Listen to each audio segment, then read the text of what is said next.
Trading has closed on November 2nd, 2023. As always, we'll start with our disclaimer. We'll go over our calls and make some predictions. It's my trading plan for tomorrow, which is Friday, November 3rd, 2023. And as always, please remember I can be completely wrong. Any trade you make should be made at your own risk. Look for the pattern with the early high, which is this, and tomorrow should also have the early high.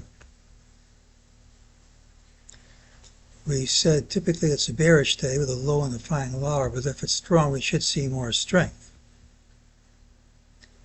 Well, it was strong, so we should see more strength, and the only thing which would kill the idea would be if we gapped and promptly undercut these lows. And strong as today was, I can't say that's impossible for a number of reasons.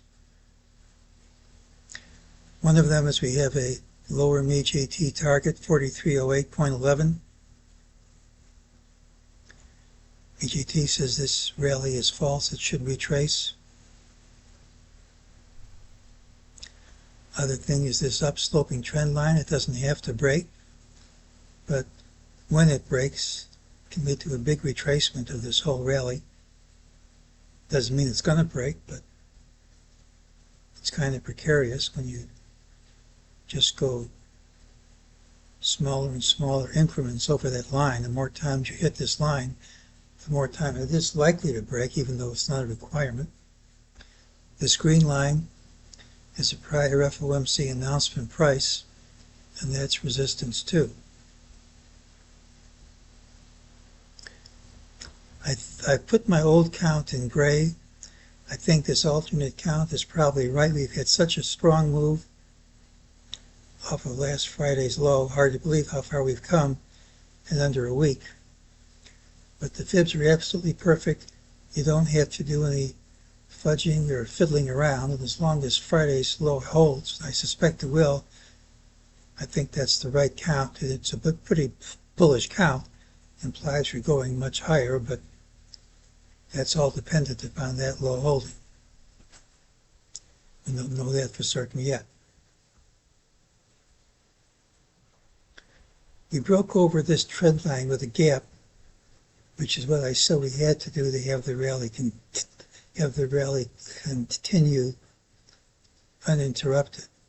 We've now rallied in a straight line right up to resistance from the 50% retrace of this drop, and also we've rallied right up to this trend line in a straight line. It's the same rule. You rally in an important trend line to it in a straight line, either you gap over or the line wins, meaning if you don't gap over that line, any move over it won't stick. And this has taken a lot of energy just to get up to that line. There's no guarantee we're going to gap over it.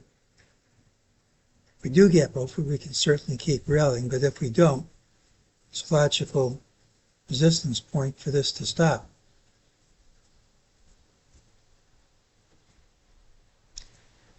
There also is a count which counts this as being over. Here's your A, here's your B. This ABC is A and C equal, and C is equal to exactly twice A.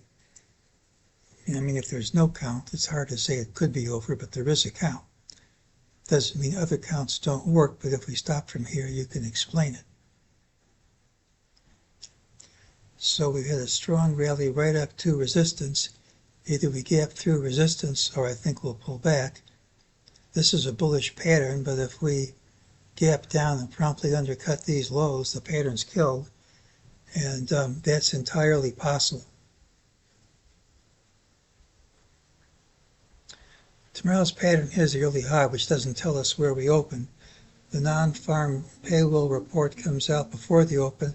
I just can't predict the response to major economic reports with a sufficient degree of accuracy, as the response to the report can render the analysis I do nugatory. Today's normally bearish pattern wasn't bearish, it was bullish. It should lead to higher prices printing, Doesn't mean they have to print immediately and doesn't mean we close up tomorrow. They should print, but if we gap and promptly undercut today's low, that kills the pattern. And that's not impossible because we have resistance from the high of day, from a trend line, a prior FOMC announcement price, and a fib retracement. Now, very short term, there's a lower MEJT target. If we don't gap up smartly, the rules say it prints. And if we don't gap over the trend line, we hit it today's high, any move through it should retrace. The NASDAQ McClellan oscillator is over its upper Bollinger Band. Once we reverse through it, if we reverse through it, that's a short-term sell signal. But something very unusual is going on. Sentiment indicators paradoxically show more bearishness now than was present before this week's rally. It's a contrary indicator, implies if we do get a pullback here, which I think we will see if we don't gap up, should look for a long entry with the expectation of a substantial, probably very substantial rally coming up. Normally when you rally like this, bears rush to cover, and the bearish sentiment dries up as everyone covers and people want to get on the train. People are actually now more bearish by the sentiment indicators than they were before this huge rally, and even some very good traders are taking shorts here. It isn't just the general public who's going short, but a lot of very experienced, very good traders are going short, and frankly, as far as the next couple of days are concerned, they could well be correct. We've gone so far so fast, it certainly is possible. But the low we hit on Friday, I think, was a major low. As long as it holds, it's a major low. Sentiment indicators are compatible with a major low. The wave count's compatible with a major low. The time of year is compatible with a major low. And the fact that nobody believes it is actually bullish over the long term. If we drop from here, it could be a substantial drop. We have this target. We still have these targets back in the 4100s, which don't have to print since you can leave failed MEJT targets at a change in trend. In fact, if you don't leave a target at a change in trend, it probably isn't a change in trend, even though I didn't make it one of the rules.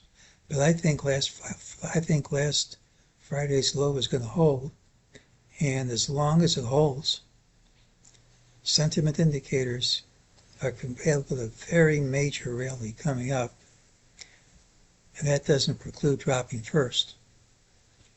But if we drop, and if that low holds, I think the longs could have a huge payoff here. And if I'm wrong, at least we have a stop. It's last Friday's low. Tomorrow's pattern has the early high, doesn't tell us where we open, and that's today's call.